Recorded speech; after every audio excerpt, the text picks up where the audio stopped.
Academy for Social Change presents Hegemony.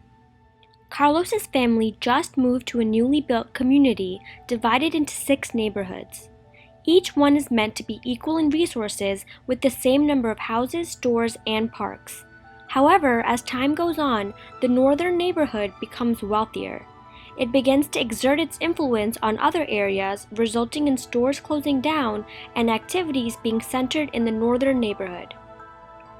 Hegemony is about one group using their influence to affect another group, like in Carlos's community. Though the most common example of hegemony is seen on a country level, it also exists on a smaller scale, like neighborhoods dominated by the wealthy that were initially home to low and middle income families.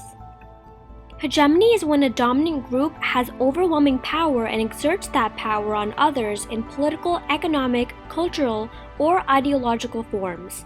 More often, this term refers to the power that a country or social group wields. The word hegemony comes from a Greek word meaning leader.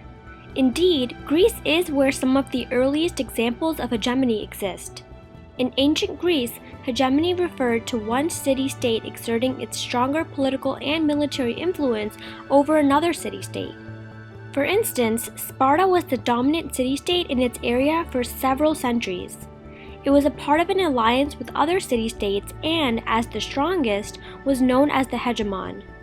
However, in the 19th century, hegemony came to have a broader definition, no longer solely focused on political and military power, but looking at social and cultural power as well. There are several different ways of thinking about how hegemony works, and various scholars have defined it in slightly different ways.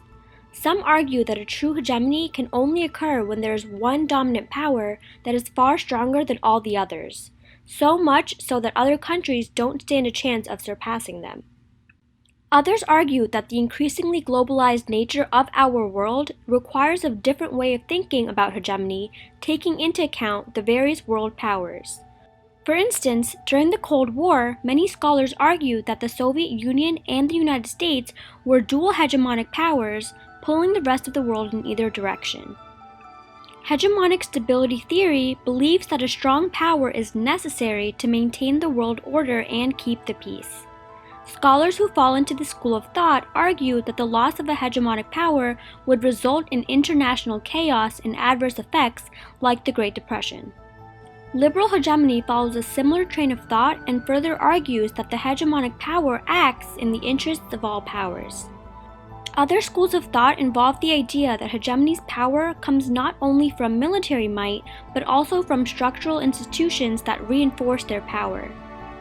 Philosopher Antonio Gramsci coined the term cultural hegemony to refer to the ruling class manipulating the values and beliefs of a society. Even outside this conception, various scholars argue that hegemony can be perpetrated and supported by ideas which come to be normalized. For instance, many Western countries colonized others under the guise of bringing democracy, peace, and stability. Civil society can wield hegemonic power as well. Some scholars argue that hegemonic power today lies not with countries, but stems from capitalism. In this view, the power is in the hands of the most wealthy people and corporations who exert that influence over smaller companies, create monopolies, and exploit workers. Whether or not the United States is still a hegemony or not has been the subject of much debate over several decades. On the one hand, the US is certainly not the only world power, and various countries continue to oppose it in politics, military force, and economic sanctions. On the other hand, the US spends more on its military than any other country, dominates international organizations, and plays a crucial role in global economic affairs. Additionally, while scholars may debate labeling the US today a hegemony, in the technical sense of the term, the country has certainly been a hegemony at times in history.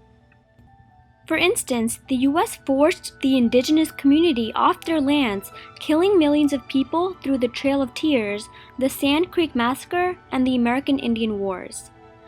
The US has never faced international condemnation for its genocide of the indigenous people, lending weight to the argument of the US as a hegemonic power.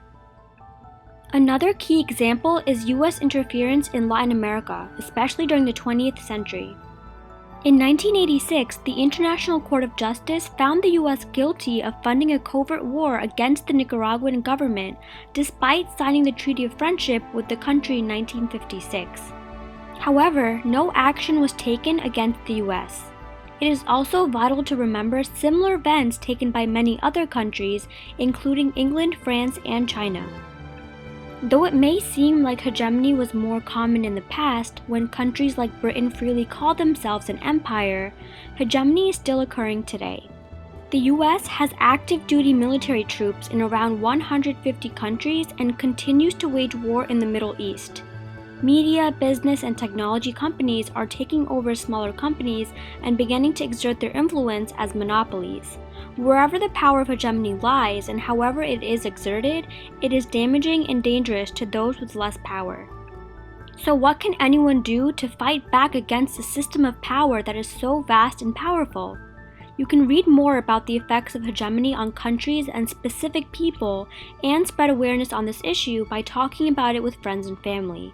You can call your representatives and urge them to vote against the measures that would exert undue influence on foreign countries. Most importantly, you can advocate for those in your community who are marginalized and thus fight back against the existing structures of power. Now it's your turn to think further.